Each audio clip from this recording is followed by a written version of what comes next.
Şu sizin başınıza. Çalma.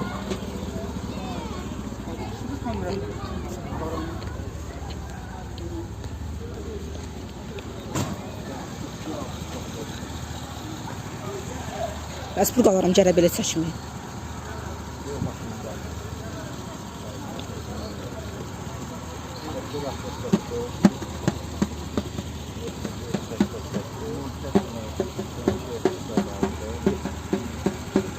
Bunun öz şəxsi sürücü var.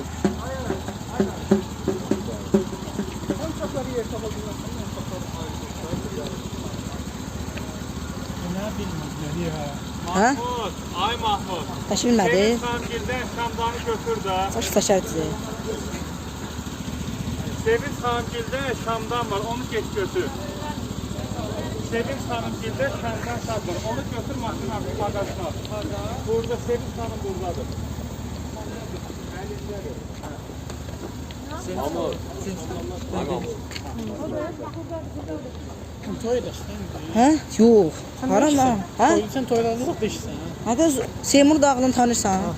Bu 11 dənə qrup var, oraya getmişəm. Bir toylarda işləyirsən, hə? Hə? Toylarda işləyirsən. Yox. Yox, işləyirəm, gedirəm. bilmirəm. Gedirəm bir dənə qrup. Nə, kim bilər? Çalmağa. Bu pul verməli. Çalanları verdi. Mən çaldım, mən 10 manat verdi. Bilmirəm, kimsə verdi, bilmədim kim verdi.